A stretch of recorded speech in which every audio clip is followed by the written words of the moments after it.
Aku merasa dikhianati karena menurutku kerja keras dan dedikasi suamiku tidak dihargai sama sekali. Dia juga katanya mengirimkan pesan kepada Huang Wijo yang mengatakan, "Aku punya loh banyak video kamu punya banyak wanita ya. Apa yang akan terjadi jika video ini bocor?"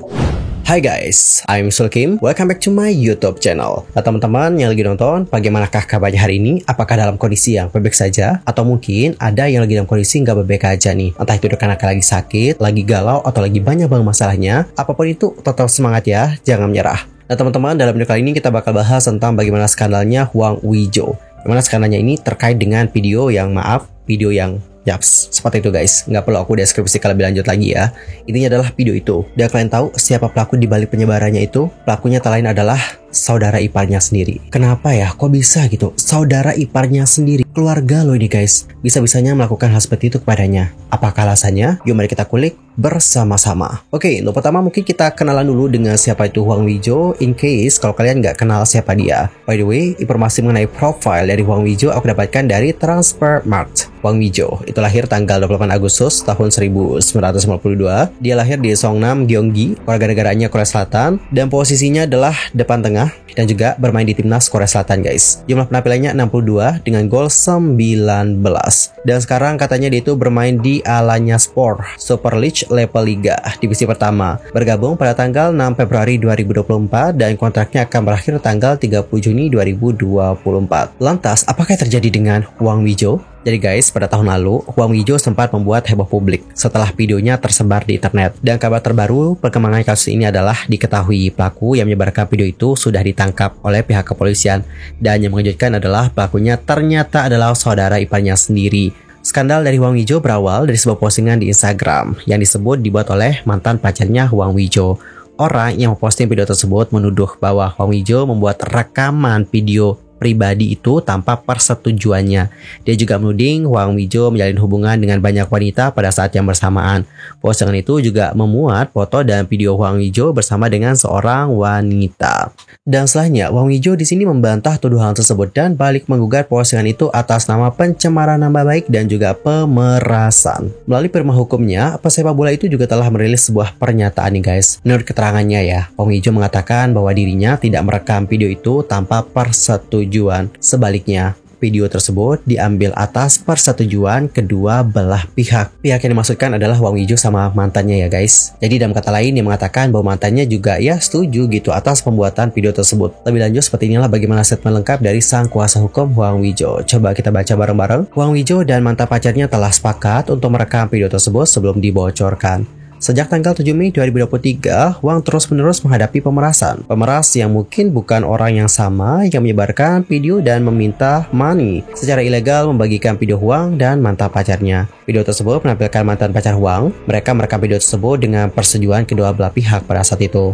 Huang sendiri tidak memiliki video tersebut dan tidak membocorkannya. Sebaliknya, dia merahasiakannya di telepon pribadinya yang hilang di Yunani pada November 2022. Kami berasumsi bahwa seseorang dengan sengaja mencuri telepon tersebut. Pemeras tidak hanya menggunakan video tersebut, tetapi juga pesan pribadi Huang untuk mengancamnya. Niat mereka jelas untuk menyakiti Huang Wijo. Sepanjang cobaan ini atau sepanjang masalah ini, penting untuk diingat bahwa Huang Wijo telah menjadi korban sejak awal. Namun nih guys, berdasarkan laporan dari Korea Jongang Daily, seorang wanita yang diduga bersama dengan Huang Wijo dalam video tersebut mengatakan bahwa Huang itu merekam video tersebut tanpa persetujuan dan membantah klaim bahwa dia memberikan persetujuan untuk membuat video tak senonoh itu. Pengacara dari wanita yang ada dalam video itu lantas mengatakan seperti ini guys. Korban pernah berkencan dengan Huang beberapa waktu lalu. Namun dia tidak setuju untuk merekam video tersebut dan memintanya untuk menghapusnya. Korban tidak dapat melaporkan kejadian tersebut atau menyalahkan Huang karena dia takut video tersebut bocor. Dan Yorobun, menurut laporan dari Yonhap News pada tanggal 8 Februari waktu Korea Selatan, Divisi Investigasi Cyber Kepolisian Metropolitan Seoul telah meneruskan pemain sepak bola Huang Wijo ke penuntutan karena merekam video itu secara ilegal. Sebuah pelanggaran pidana menurut hukuman kekerasan seksual. Huang juga menghadapi dakwaan mengungkapkan informasi identitas korban dalam pernyataan yang dikeluarkan oleh sang kuasa hukum yang juga merupakan tindak pidana berdasarkan tindakan yang sama. Pengacara Huang yang merilis pernyataan tersebut secara terbuka juga telah diserahkan ke penuntut atas tuduhan yang sama. Sementara itu, pada tanggal 8 Desember 2023 yang lalu, kantor Kejaksaan Distrik Pusat Seoul itu sudah menangkap dan juga mendakwa iparnya Hwang Wi-jo berdasarkan Undang-Undang Hukuman Kekerasan Seksual dikarenakan menyebarkan materi eksplisit dan juga membuat ancaman. Dakwaan menguraikan bahwa A mengirimi korban sebuah foto yang menunjukkan bahwa korban ini sedang melakukan video call yang bukan video call biasa ya guys, tapi video call yang itu. Gak perlu aku jelaskan, aku yakin banyak dari kalian yang sudah mengerti tentang hal itu. Si ipar lantas diduga mengirimkan foto pesan ancaman yang mengatakan seperti ini. Apakah ini kamu? Hwang Wi-jo juga punya banyak wanita loh. Aku akan segera memposting foto-foto ini. Dia juga katanya mengirimkan pesan kepada Hwang Wi-jo yang mengatakan, aku punya loh banyak video kamu punya banyak wanita ya. Apa yang akan terjadi jika video ini bocor? Ini adalah beberapa contoh foto. Nantikan ya kebocorannya. Dan update terbaru seperti yang dilansir dari Hangul Ilbo pada tanggal 21 Februari, Lee yang merupakan istri dari kakaknya Hwang Wi-jo atau iparnya, itu sudah menyerahkan surat refleksi tulisan tangan ke Divisi Kriminal ke-31 Pengadilan Distrik Pusat Seoul. Awalnya, sang ipar membantah tuduhan distribusi dan pemerasan, mengklaim dia mungkin telah diretas selama penyelidikan polisi dan penuntutan.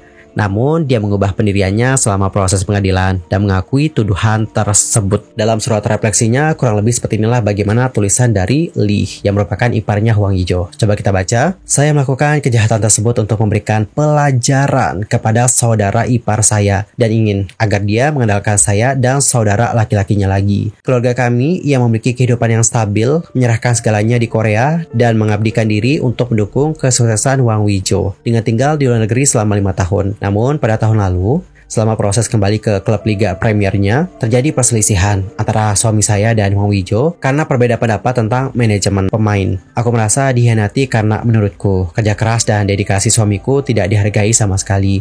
Aku juga merasa lebih dihianati karena aku berhenti belajar untuk impianku karena Hwang Wi-jo. Aku mengikuti suamiku untuk hidup di luar negeri dan menjalani kehidupan yang kesepian. Saat mengatur kehidupan pribadinya, saya menemukan video Hwang Wi-jo yang melakukan hubungan dengan seorang wanita. Jadi saya pun mencoba mengancam Hwang Wi-jo dengan video tersebut agar dia bisa mengandalkan kami lagi. Saya mengirim video tersebut agar wajah wanita yang sedang melihat ke kamera tidak terlihat. Saya tidak pernah bermaksud untuk menghancurkan hidup Hwang Wi-jo atau memberikan dampak negatif pada wanita tersebut. Saya melakukan kesalahan yang tidak dapat diperbaiki karena keinginan sementara untuk membalas dendam. Jika saya dapat mengatur kembali waktu, saya akan mengembalikan segalanya seperti semula tanpa ragu-ragu. Bahkan jika itu berarti menukar hidup saya. Selama proses persidangan yang tersisa, saya tidak akan berusaha meminimalkan atau menyembunyikan kesalahan saya. Saya akan menerima hukuman apapun yang saya terima dan menyampaikan permintaan maaf seumur hidup kepada para korban. Saya sangat menyesal kepada para wanita yang dirugikan. Well, jadi seperti itulah bagaimana pernyataan dari sang ipar. Intinya adalah sang ipar di sini pengen memberikan pelajaran kepada Hwang Wi-jo agar Hwang Wi-jo ini kembali mengandalkan mereka. Terlebih apa yang sudah dilakukan oleh sang suami dan juga dirinya selama ini. Bahkan dia juga seperti mengorbankan bagaimana impiannya. Dia berhenti belajar dan segalanya untuk mendukung kesuksesan dari Hwang Wi-jo. Namun balik lagi, balasan dendam seperti ini justru akan merugikan banyak orang. Karena bukan hanya Hwang Wi-jo aja di sini yang dirugikan, tapi para wanita yang ada dalam video tersebut. Bayangkan ya guys, bagaimana nasib dari para wanita ini. Yang meskipun untuk ke wajahnya memang tidak terlihat, yang kita takutkan adalah banyak orang yang mengenal mereka dari fitur-fitur yang lain. Apakah itu dari tangannya, dari kakinya, dari rambutnya, ataupun mungkin dari suaranya. We don't know about that teman-teman.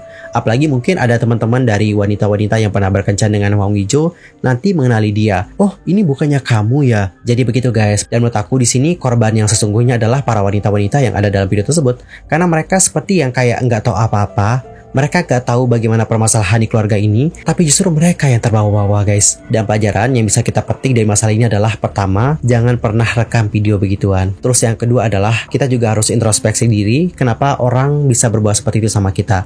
Apakah kita pernah melakukan kesalahan sama mereka? Kita perlu mengevaluasi diri kita sendiri guys. Tapi terkadang ada loh guys, meskipun kita udah baik banget nih sama orang ini ya, udah ngasih ini, udah ngasih itu, tapi tetap aja dijahatin. Tapi yang terpenting adalah kita sudah berbuat baik sama mereka. Kalau mereka melakukan buruk sama kita, biarkan karma yang akan membalasnya. Dan Irobon, akibat skandal ini ya, Hwang Wi-jo itu dihukum oleh Federasi Sepak Bola Korea Selatan. Ketua Komite Etik KFA yang bernama Ion Nam mengatakan seperti ini. Sampai kesimpulan resmi diumumkan terkait kasus tersebut, kami memutuskan untuk membekukan Hwang dari tim nasional. Mengingat sang pemain kini dalam penyelidikan sebagai tersangka.